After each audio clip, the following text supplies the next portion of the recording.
Hey, and welcome to Financial Confidence on WYTV7 Christian Broadcasters Network. I'm your host, Lynn Demmons. That's Demmons, no demons here, y'all. Demmons.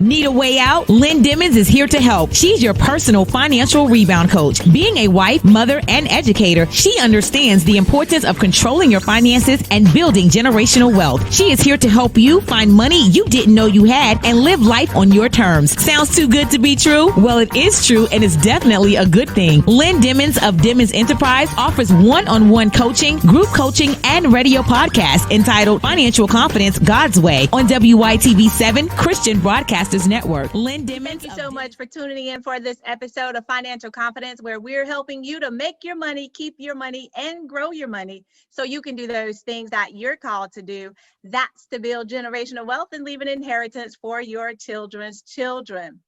Our guiding principle of our show is Matthew 6:33. Seek ye first the kingdom of God and his righteousness, and all these things shall be added unto you. We also implore that you pray over your finances so you can do those things that you're called to do. So if you will, bow with me. Lord, help us to value the things in this world that are really valuable. That's our relationship with you, our lives, and our families. Help make us responsible stewards of your financial resources, and let us trust your holy word. Eternal glory, thy son Jesus' name we pray. Amen. Amen. All right, guys, we have an amazing show for you today. You don't want to miss it. Yes, April is Financial Literacy Month, but we're going to stretch this out just a little bit because we all need that extra little help. But before we get to that, I wanted to remind you guys, don't forget, we have the 4-night luxury cruise getaway. Let me speak it correctly. The 4-night luxury cruise getaway that you can win through Financial Confidence. Go ahead and like, subscribe, and follow the Financial Confidence podcast. And email us at financialconfidence2021@gmail.com. We want to hear your money success story. Oh yeah, you want to hear more about that cruise? Well, guys, you can sail to Cozumel, you can sail to Nassau, Bahamas, or Ensenada. You make the decision. But what we need from you is your money success story. Don't forget, email that to us, financialconfidence2021@gmail.com. financialconfidence2021@gmail.com. We'll be accepting those entries until May 8th, and the announcement will be made on May 15th. All right, guys. So make sure you get in, right? Send it to financialconfidence2021@gmail.com. All right, guys, for our show today, we have Miss Raquel Tolson in the podcasting studio. Raquel, how are you? Hey, I am good. I am real good. Thanks for having me. Awesome. Well, we're super excited to have you in the podcasting studio with us. Guys, you don't know, but Raquel is one of the other podcasting hosts here with WYTV7 Community Broadcasters Network. And we are here to share with you during Financial Literacy Month. But I'm going to have Raquel share a little bit about herself with you, the listening audience. Well, thank you. I am Raquel Tolson, Dr. Raquel Tolson. Don't forget the doctor. Okay, you work hard for that, doctor.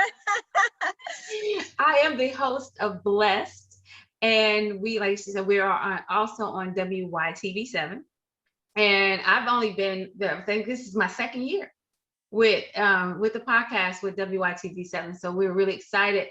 I am a former lawyer, a former pharmacist, and I'm currently working my own business, Blessed Mind Money Mindset Coaching, and I'm a licensed insurance agent. And what I try to do is to help families to grow and protect their money.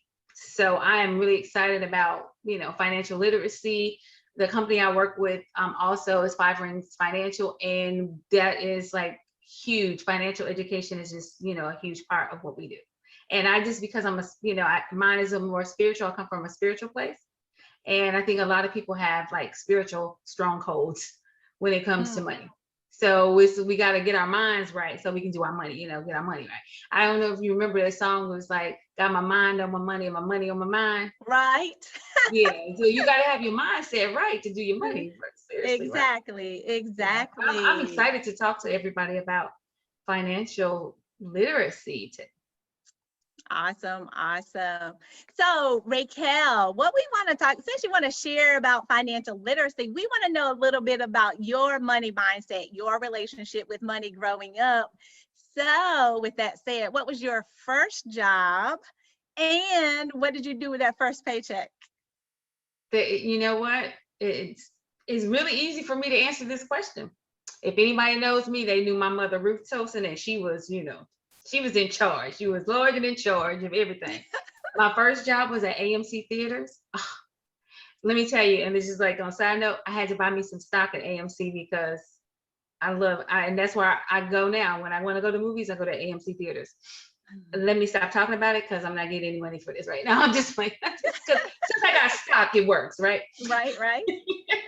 But so my first, I was selling popcorn and upselling the sodas and everything. Could go to the movies free. So I was always like, the benefits, is about more than just a paycheck. It's about what the benefits are.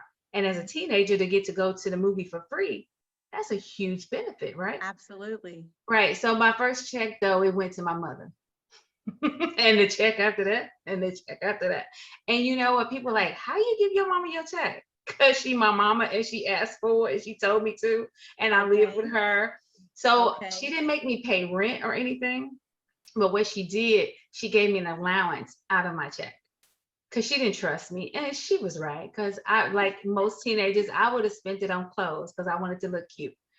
She would allow me to spend it on whatever I wanted to. The money she gave me, but then she put some up in savings because she said, Raquel, you're going to college, you're going to need some money. She was like, I'm not rich. Right. So, and you know what happened when I went away to college? I say, Mom, I need some money. She's like, okay. She had the money to give to me because I had saved. It was my money. She was just giving me the money that I had, stocked away. She had stocked away for me. So my mindset, was my mom was like, we gonna save. Yes. I love that. So one thing I want to go back to that you said it's about the benefits, right? What are the benefits that you can now achieve as a result? Yeah, investing in the stock in the company that you own was definitely, that you work with, right? Was definitely a benefit, right? But I think my mom and your mom were related because but she said that we were helping to pay the bills in the house. That was the way she framed it. But on the other side of that coin, we had a very similar situation. I was like, Mom, it's time to go to college. She just wrote a check and gave it to me, and I went in that first year. But I made the mistake. So here's where my money mind was at, and maybe y'all's too, because when my mom paid the money, financial aid also kicked in. Then they gave me a refund check. I got those too. I got those too. Ooh, okay. Crab legs and steak for dinner. Right. And in college, you were the stuff. If you could, if you had something other than ramen noodles, you were the stuff, right? Yes. You could tell when financial aid distribution was because people ate really good. Right. Now, but you know what? But I will say this though, my roommate and I, because this was more like my sophomore year. The freshman year, my mom still was, pretty much in charge. But my sophomore year, when I kind of got out the dorm and had to start like kind of paying bills and things, so she allowed me to keep a whole lot more money once I got out my freshman year, right? But instead of going to the restaurants or going out and spending the money, we went to the grocery store. And bought steak and stuff like that. So I still felt like we were being responsible because we cooked it at the house, and that saved a lot of money.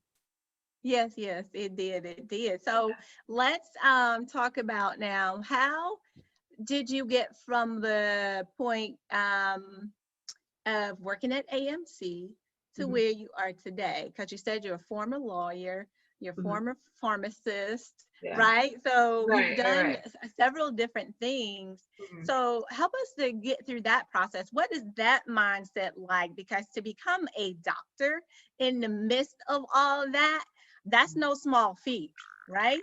Right. So help us to walk through that process. What did that look like for you? And to get to the point today that you are Yeah. running your So the mindset that I've had, my mother, of course, it was my mom and my dad too. I mean, not leave him out, but my mindset was always biblical. I can do all things through Christ who strengthens me. And now I just add through Christ consciousness, because I think that people need to understand that consciousness wasn't just in Jesus. It's available to all of us. So I say through Christ consciousness, that's, Yes. that strengthens me. And having that belief, and I was smart. I'm not going to lie and say I wasn't a smart person, but I personally don't believe that I was born smart. I just don't believe that. I just believe that my parents instilled in me that I can, and when I say can do, I can learn all things. Right. I Right. said, let's just do that part, because you got to learn it before you do it. So it's like, I can learn, and having that mindset. Yeah. So pharmacy, like, oh, that's hard. No, because I can do all things. I can learn anything. So that wasn't hard. Um, and then going to law school that was about me loving TV, watching TV, LA Law and Blair Underwood. And they made laws, they made it look really Look, sexy. right, exactly, But it exactly. wasn't. It wasn't. And so I couldn't do it, because another one of my mindset is that, people think that you have to work hard. That's not my mindset, because it says his yoke is easy, his burden is light. Right. That to me means that work shouldn't be hard. And I'm not saying that I don't believe in, well, quote unquote hard work, that I won't work. But if it's hard, then that means that my mindset that his burden is, his yoke is easy and his burden is light, then that's not correct. So Right. if I'm in something, I'm like, ooh, I don't like this. This is hard to go. I can't do it. So I stopped being a lawyer. And eventually I stopped being a pharmacist too. Because when it's all said and done, it's knowing my purpose. And my purpose is to help people. So I was helping people as a lawyer. I was helping people as a pharmacist. And now I help people as an insurance agent and financial, money mindset coach. I'm still helping people. Still my purpose. Right, right. So I love that. I love that, and understanding that it's not about working hard, but it is definitely about working smart, right? So how do you now, and I love that you said you identified, whether or not it was something that you liked or that was easy for you or not necessarily easy for you, but that you didn't have to work too hard, right? So you Right. made that transition, if you will, to the area that you're in today. So in thinking about the clients that you work with, what are some of the top 3 misconceptions that they have in your area that you would like to help my audience dispel today?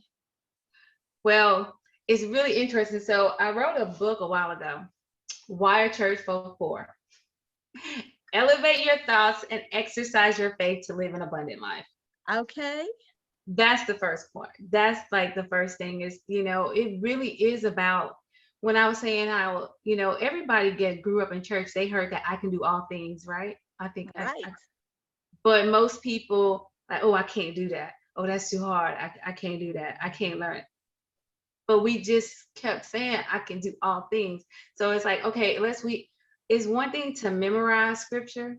And even if it's not scripture, if it's just like a great quote, it's one thing to memorize it, but you have to elevate your thinking to actually believe it. Yeah. And once you believe it, right?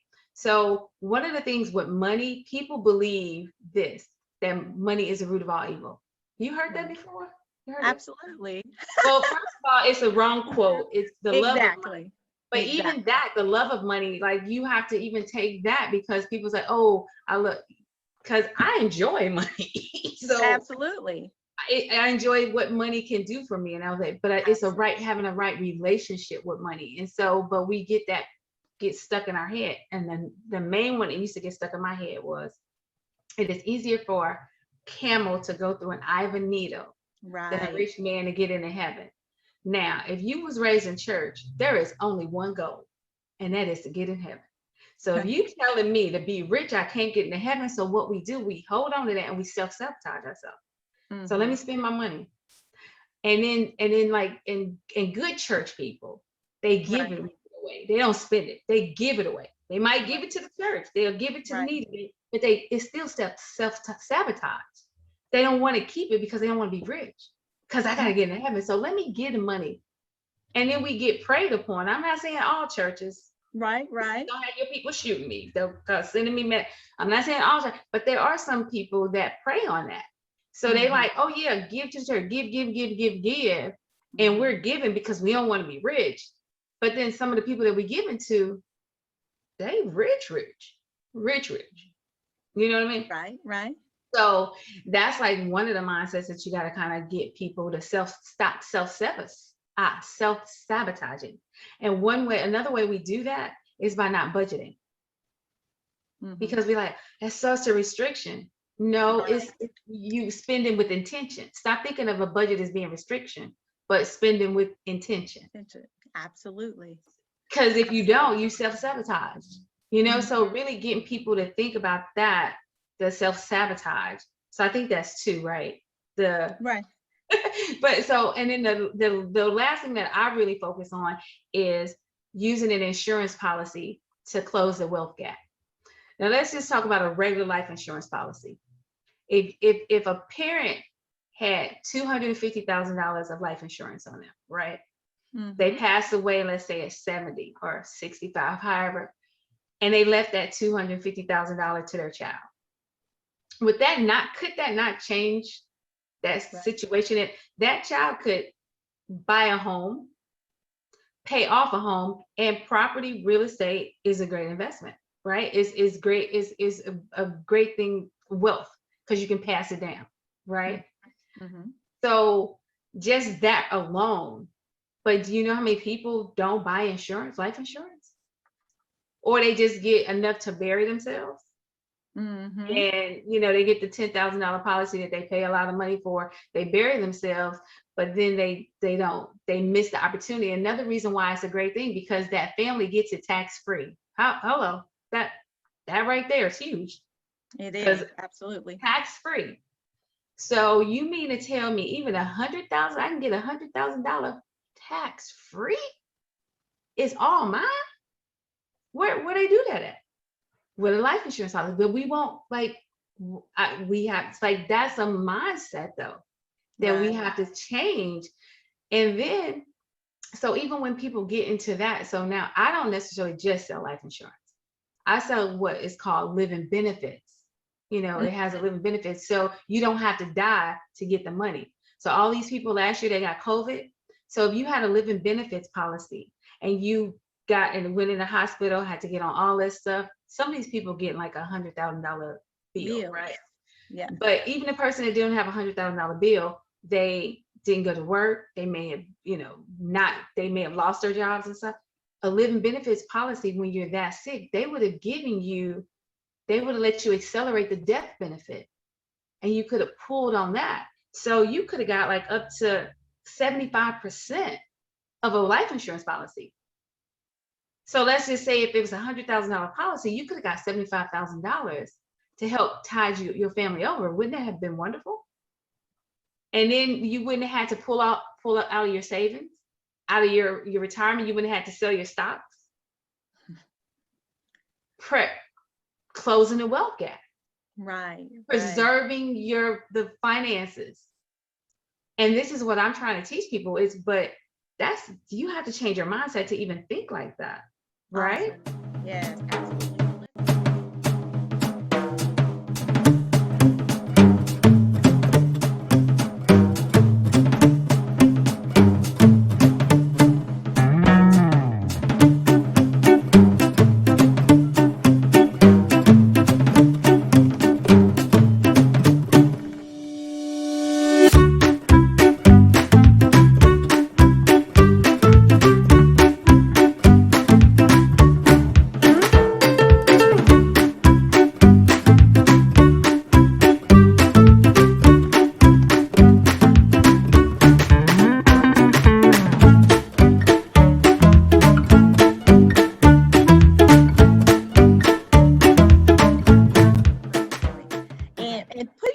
that book back up there again. What is it called now? Why Our Church Poor? Poor? Come on, somebody. You know, people don't like that title, though. You know that, right? So I love it, and I'm going to tell you why I love it, because you hit on several things in bringing out those scriptures. And I think the number one problem for most people is that they pull those scriptures out in singletons. They don't go back and look at the whole story so they can get the full picture, because I also know that God says, I have come so that you may have life and have it more abundantly. So what also plays into that, if not money? See, the reason church folk are poor, hello, somebody. Come on, preach, girl. You preach. Okay.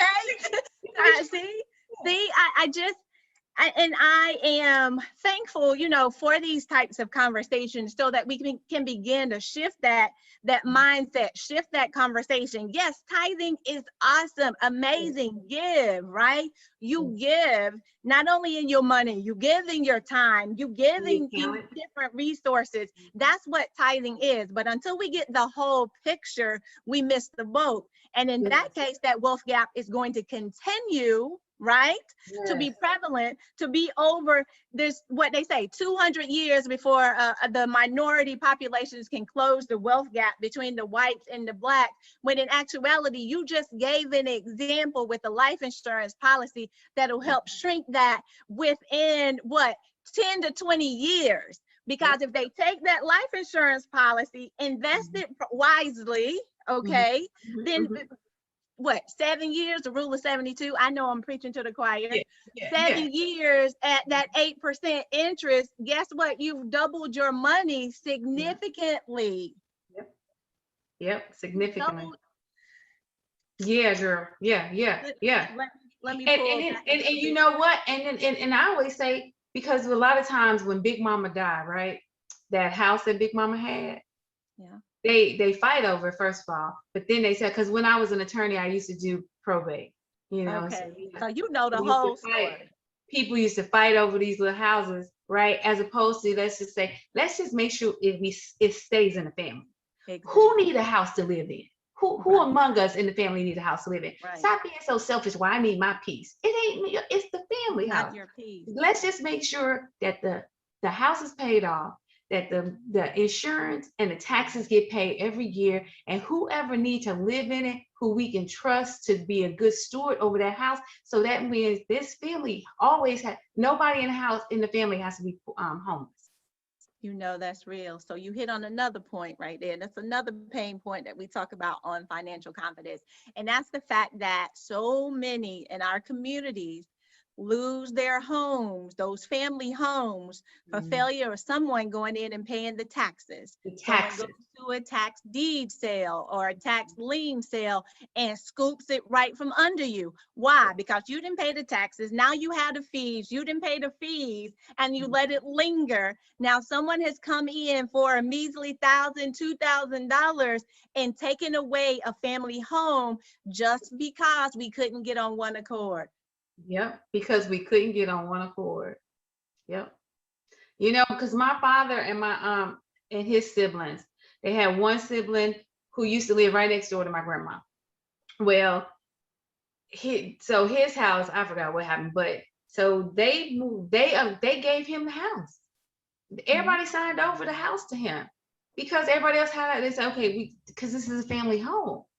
We need to make sure that this house is good, because we're not going to let it just slip away or anything, and somebody got to live in it. Right. So you know what I'm saying? But it's still in the family. It's like when we come together as one, like instead of everybody trying to win, it's not a competition. We try to win. We come together. It's like, this is all of ours. This is a place where we can all come, and it's got enough bedrooms where if somebody needs a place to stay, to go and stay for a while. Yeah. So it's all I know is, one of the things that we try to tell people, every portfolio should have a life insurance policy. And it's not just about the life insurance policy, living benefits policy, but there's also an indexed account. So there's a way that you can save money for your retirement in a life insurance policy, or money for your children. Mhm. And you don't lose it. There's no risk of losing. Like when you put your money in a stock market, it's going up and down, up and down. You got to pull it out, or keep it. You got to know when to hold them and know when to fold them. With a Right. life insurance policy, you don't have to do that. And with the indexed account, the IUL is called an IUL, Mhm. okay?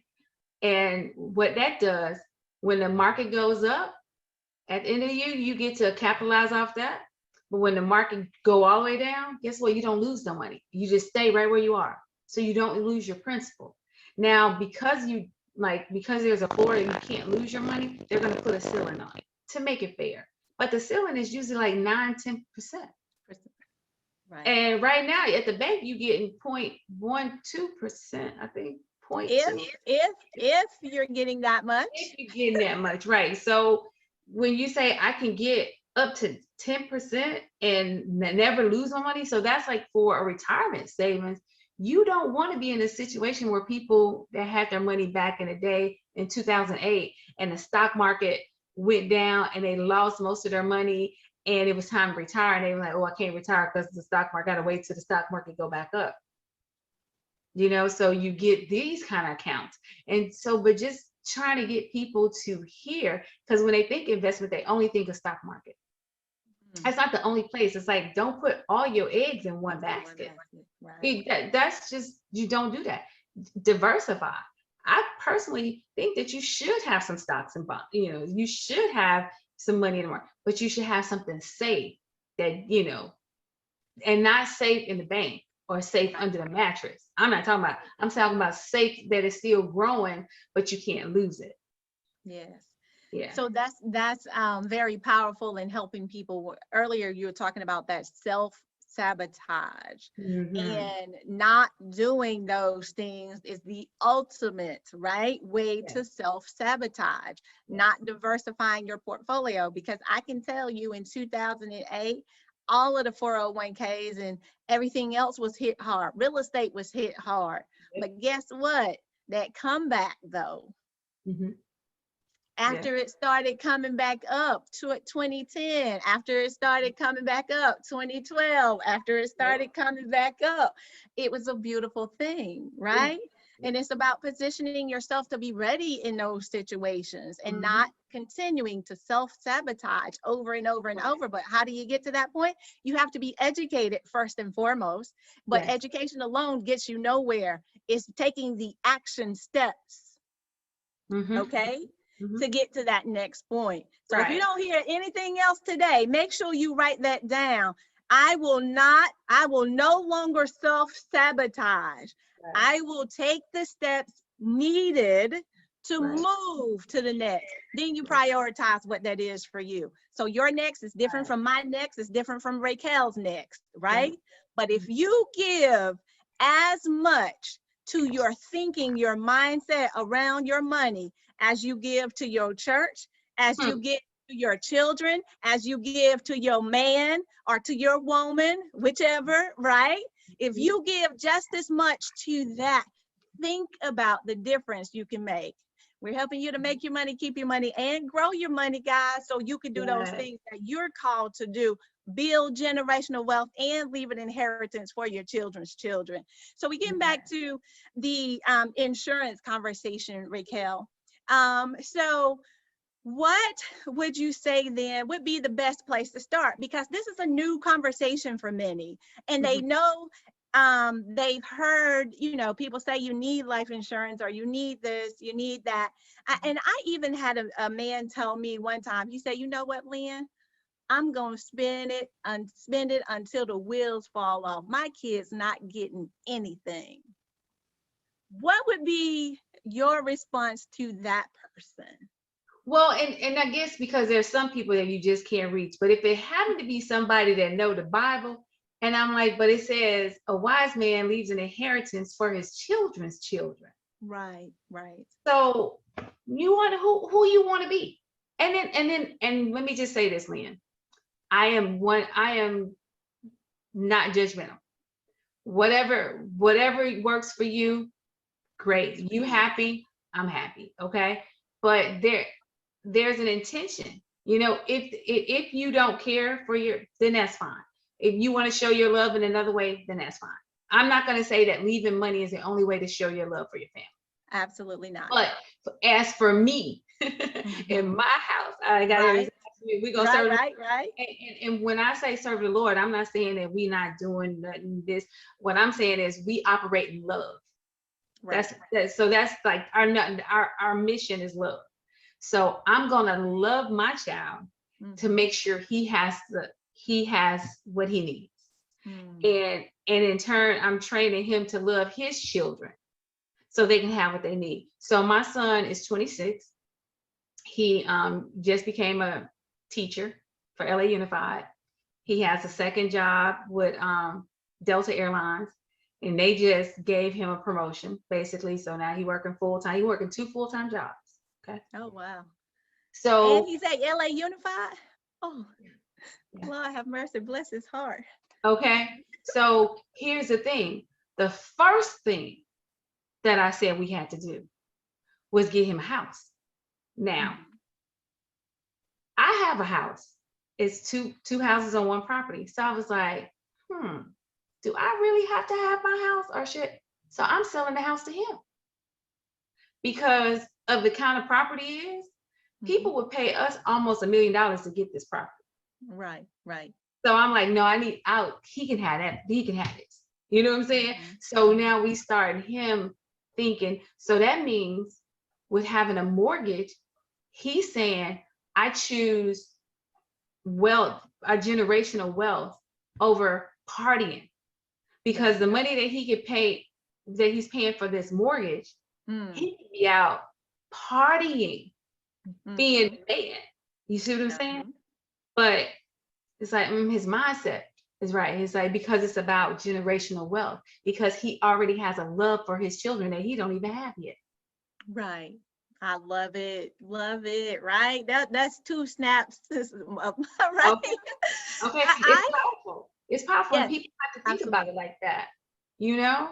And then, cause I would tease them, but I really wasn't teasing, joking, but serious like that. For every kid you have, you should be able to give them a house to when you go, they should be able to have a house. So right now he'll have two homes on one piece of property, but then I'm almost like, but does that count? Because they have to split that up. So right now you should just only have one kid and then buy another piece of property when this will go up, because of course I didn't charge him what they right.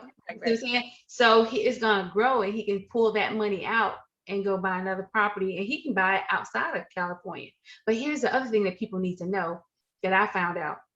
When you sell your property to like a child or relative or whatever, you can use the equity in the home for the down payment. Look at God. So the equity we had in the house, we put a down payment on it. So his mortgage is a whole lot cheaper than what it could be. Building generational wealth. Now, I could have said, nah, bro, you can get that 3.5% FHA loan and I'm taking all my money and going. But that's not the love. That's not the generational wealth thought. Right. So I was like, and like I say, it's not wrong if somebody would do that. It's just not where we were. Our intention is to build generational wealth, to close the gap. So that's what we had to do that. Absolutely. I love it. And one of the things that I love is that it's a leg up, not a hand out, that you've now given your child. And it's until we get that mindset that we miss the boat. Yes. See, the problem is many in the community see it as a handout instead of helping somebody up to the next level. Because I think I don't know. I don't want to. I'm going to call a spade a spade. Right?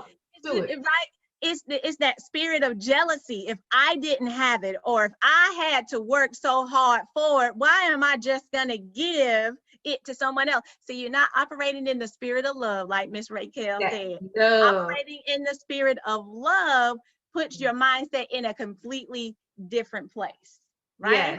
You Lead want to with make these love. things happen. Lead with love, even when it comes to your finances. Everything Yeah. you do, you should lead in love. Even if you are not a Christian, lead in love. Just lead with Awesome. love. Period. Awesome. Period. Yes. Awesome. Awesome. Raquel, I can sit here and talk to you all day, but I know we do have to close out this. Are there any closing words before we close out the show? Well, I just want to let everybody know I have a little free booklet. It's called Mind on My Money. And we'll put it, I guess, somewhere so they can go and get it. But they can go to my website at www.raqueltolson.com and they can find it there.